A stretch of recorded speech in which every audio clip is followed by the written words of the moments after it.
दोस्तों अभी मैं न्यूज़ देख रहा था, सुप्रीम कोर्ट का जजमेंट सामने आया है जो नीट स्टूडेंट ने केस रजिस्टर्ड किए थे उसके रिगार्डिंग। अब मैं ये न्यूज़ देखते हुए मेरे माइंड में कुछ चीज़ें आई जो मैं आपके साथ शेयर करूंगा वीडियो के माध्यम से।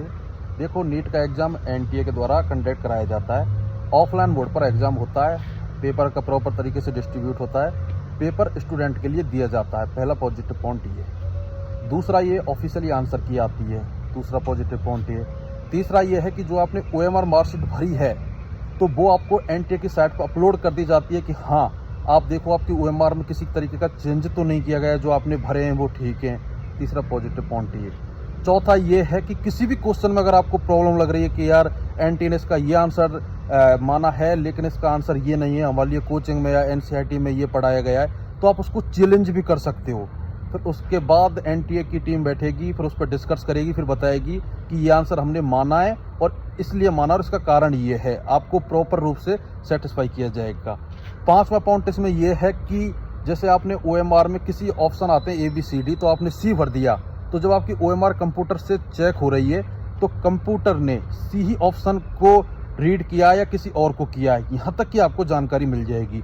तो अगर देखा जाए तो जो एग्जाम का पैटर्न है बहुत परफेक्ट है, लेकिन इतना परफेक्ट होने के बावजूद भी इसमें कितने बड़े बड़े घोटाले हो रहे हैं, कितने बड़े बड़े करप्शन आ रहे हैं। और आप देखो कि पूरा सिस्टमेटिक होता है। इसके जो सेंटर आते हैं वो ऐसे नहीं हर किसी स्कूल में आ गए, गांव में आ गए, बढ़िया कॉलेज होते हैं, A1 कॉलेज होते हैं। क्योंकि आप सब देख रहे हो, आपने भी नीट का एग्जाम दिया होगा, मैंने भी दिया है। मतलब अच्छा, और फिर गवर्नमेंट के द्वारा भी अच्छी सिक्योरिटी मिलती है इस एग्जाम को। हर सेंटर पर 3-4 पुलिस वाले मिलेंगे, लोकल टीम होंगी, मतलब एक पूरा ध्यान रखा जाता है। फिर भी आप देखो स्टूडेंट के 720 में से 720 नंबर, पेपर लीक हो रहे हैं, क्या क्या हो रहा है, पैसे से कॉलेज मिल रहे हैं। अब अपन इसके विपरीत चलते हैं, जो अपना FMG का एग्जाम होता है।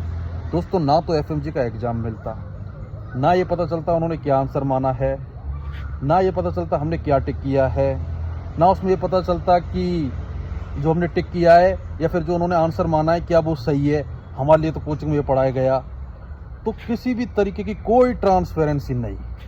जब नीट के पेपर में इतने ज़्यादा रूल्स बना रखे हैं, जब वहाँ इतने बड़े घोटाले हो रहे हैं, इतनी बड़ी 420 हो रही है, इतनी बड़ी ठगी हो रही है, इतने बच्चों के साथ अन्याय हो रहा है।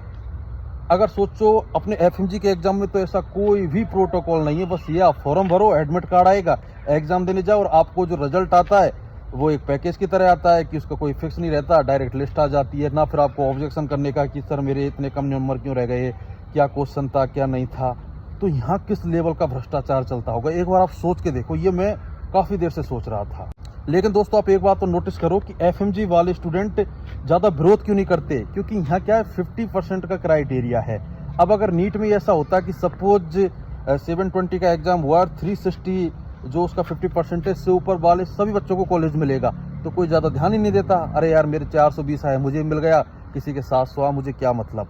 लेकिन वो है कंपटीशन एग्जाम, ये है क्वालिफाई एग्जाम। जब कंपटीशन एग्जाम में इतने बड़े लेवल का करप्शन हो सकता है, तो क्वालिफाई एग्जाम में तो कोई पूछने वाला ही नहीं है। मेरे 150 आ गए, मेरे पड़ोसी के चाहे मेहनत से आ, चाहे उसके फ्रॉडबाजी से आ, चाहे उसके पैसे दे के आ, उसके भी आ गए, मैं ऑब्जेक्शन ही नहीं करूंगा। तो जहाँ ऑब्जेक्शन नहीं होता, क्वालिफाई एग्जाम होता है, वहाँ तो और ज़्यादा संभावना बनती है भ्रष्टाचार की। तो ये मेरे माइंड में आया और मैं काफ़ी देर से सोच रहा था, मैंने आपके साथ शेयर किया। आई होप आपको भी देख के अच्छा लगा होगा। जय हिंद, वंदे मातरम।